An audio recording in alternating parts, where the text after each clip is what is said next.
नमस्कार मित्रांनो. तर पॅन कार्डचा फॉर्म रिजेक्ट झालेला आहे व तुम्हाला ईमेलद्वारे डिस्क्रिपन्सी लेटर आलेलं आहे पॅन कार्ड करेक्शनसाठी. तर आता डिस्क्रिपन्सी लेटर तुम्हाला प्रॉब्लेम हा खूप वेळा बघितलेला असेल तुम्ही. हा सॉल्व्ह कसा करायचा मी आजच्या व्हिडिओमध्ये सांगणार आहे. त्याच्या आधी आपण लाईव्ह बघूया की मी डिस्क्रिपन्सी लेटर पाठवले होते बाय पोस्ट. त्यानंतर माझा प्रॉब्लेम कशा प्रकारे सॉल्व्ह झाला तुम्ही बघू शकतात लाईव्ह. मी पॅन कार्ड मला आलेलं आहे. मी ईमेलमध्ये आलोय, माझ्या ईमेलमध्ये मला मेल आलेला आहे. मी माझ्या मेल बॉक्समध्ये आलोय. इथे बघू शकतात मी 25 जूनला माझे डॉक्युमेंट्स पोहोचले होते डिस्क्रिपन्सी लेटरचे. मी बाय पोस्ट पाठवले होते. डॉक्युमेंट्स फॉरवर्ड झालेले आहे व्हेरिफिकेशनसाठी, तुम्ही बघू शकतात. तर अशा प्रकारे तुम्हाला मेल येईल तुमचे डॉक्युमेंट सेंड झाल्यानंतर. त्याच्यानंतर बघू शकतात तुम्ही पुन्हा मला एक ईमेल आलेला आहे. तो म्हणजे 1 जुलैला पुन्हा ईमेल आलेला आहे. माझ्या पॅन कार्डचं करेक्शन नेम होतं ते सॉल्व्ह झालेलं आहे. मी लाईव्ह बघू शकतात की मी डिस्क्रिपन्सी लेटर पाठवल्यानंतर माझं पॅन कार्ड नेम करेक्शन होऊन आलेलं आहे. अशा प्रकारे तुम्ही तुमचं डिस्क्रिपन्सी लेटर सॉल्व्ह करू शकतात. तर प्रोसिजर बघूया आपण आता. मी कशा प्रकारे प्रोसेस केली होती व माझा डिस्क्रिपन्सी लेटरचा प्रॉब्लेम मी सॉल्व्ह केला होता. लाईव्ह आपण बघूया आता स्टेप बाय स्टेप. सर्वप्रथम जेव्हा तुम्हाला डिस्क्रिपन्सी लेटर येतं त्याच्या मागे कारण असतं फॉर्ममध्ये चूक असणे किंवा डॉक्युमेंट्सचे व्हॅलिड नसणे. इन्कम टॅक्स डिपार्टमेंट जेव्हा तुमच्या कागदाची पडताळणी करतं तेव्हा त्यांना तुमचे डॉक्युमेंट्स व्हेरिफिकेशनमध्ये काहीतरी त्यांना त्रुटी सापडते, त्यावेळेसच तुम्हाला डिस्क्रिपन्सी लेटर जारी होतं. तर बघू शकता डिस्क्रिपन्सी लेटर तुम्ही डाउनलोड केल्यानंतर अशा प्रकारे तुम्हाला शो होईल. आता इथे दिसतंय तुम्हाला particular name as per application. म्हणजे तुम्ही नेम चेंजचा फॉर्म भरल्यानंतर तुमचं नाव हे दिसतंय व इन्कम टॅक्सच्या डाटाबेसमध्ये त्यांना हे नाव शो करतंय. फादर नेममध्ये पण सेम हे त्यांच्या आपण ॲप्लिकेशन फॉर्म भरल्यानुसार हे नाव शो होत आहे व इन्कम टॅक्स डिपार्टमेंटच्या डाटाबेसमध्ये हे नाव शो होत आहे. तर त्यांनी त्याच्यासाठी डॉक्युमेंट्स मागितलेले आहेत. एक तर याच्यासाठी तुमच्याकडे मॅरेज सर्टिफिकेट असणं गरजेचं आहे किंवा दुसरं राजपत्र नेम चेंजेससाठी, किंवा मग तुमच्या गॅजेटेड ऑफिसरची सिग्नेचर असणं गरजेचं आहे. एक एनेक्स्चर फॉर्म असतो, तो एनेक्स्चर फॉर्म भरून त्याच्यावरती गॅजेटेड ऑफिसरची सिग्नेचर घ्यावी लागते. याच्यामध्ये तुम्हाला कुठल्याही गव्हर्नमेंट ऑफिसरची सिग्नेचर घेतली तरी चालते. एनेक्स्चर फॉर्म भरणं कंपल्सरी आहे.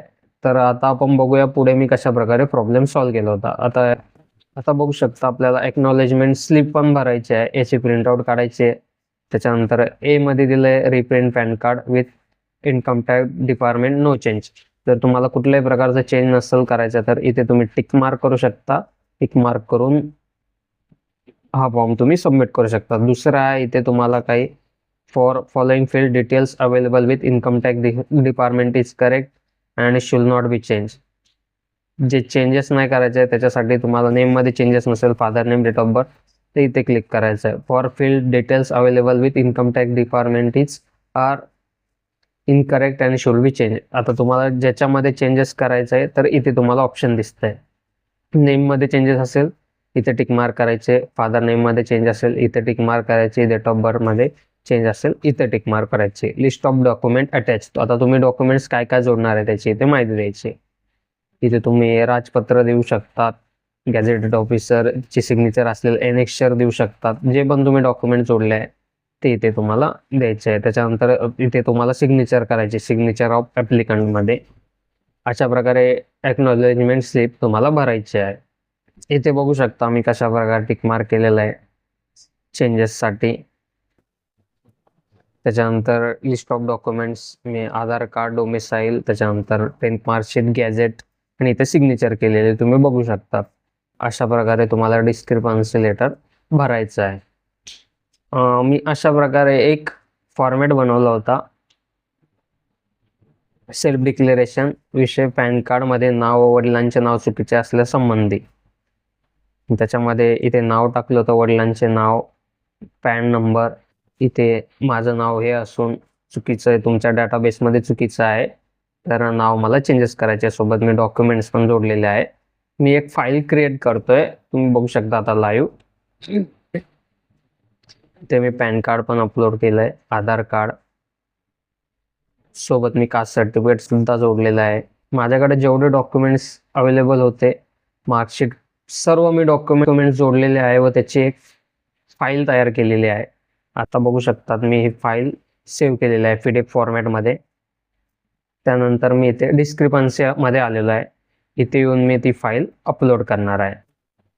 तर माझी फाईल इथे सक्सेसफुली अपलोड झालेली आहे. Do you want upload more document? मला नाही करायचे, मी इथे कॅन्सल करतोय. तर बघू शकता माझे डॉक्युमेंट सक्सेसफुली अपलोड झालेले आहे. अशा प्रकारे तुम्ही फाईल पाठवू शकतात. बट हे सोल्युशन नाही प्रॉपर. अशा प्रकारे आपण डॉक्युमेंट्स पाठवतो इन्कम टॅक्स डिपार्टमेंटला. बट एवढं करून सुद्धा तुमचा फॉर्म सॉल्व्ह होत नाही, प्रॉब्लेम सॉल्व्ह होत नाही, तरी पण तुमचं पॅन कार्ड मध्ये करेक्शन होत नाही, कारण तुम्ही एनेक्स्चर तुम्हाला बाय पोस्ट पाठवणं हे कंपल्सरी आहे. आता आपण बघूया मी एनेक्स्चर कसं बाय पोस्ट पाठवलं होतं. नाव असेल आत्ताचं व वडिलांच्या नावामध्ये चेंजेस असेल ते पण इथे टाकायचं आहे. सन, डॉटर इथे टिकमार्क व्यवस्थित करायचे आहे. त्याच्यानंतर इथे नेम टाकायचं आहे, जे आता नवीन चेंजेस करायचे ते. फादर नेममध्ये चेंजेस असेल इथे टाकायचं आहे. त्याच्यानंतर इथे डेट ऑफ बर्थ टाकायचे. इथं रेसिडेन्शियल ॲड्रेस टाकायचा आहे, तुमचा जो ॲड्रेस आहे तो.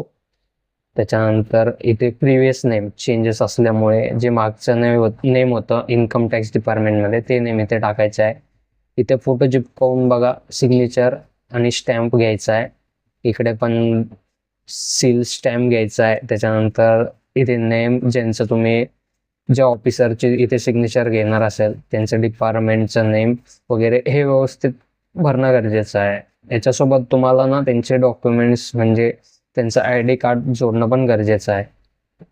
ही माहिती खूप महत्त्वाची आहे, हे व्यवस्थित भरणं गरजेचं आहे. त्याच्यानंतर तुम्हाला इथे वरती ना एक्नॉलेजमेंट नंबर टाकायचा आहे.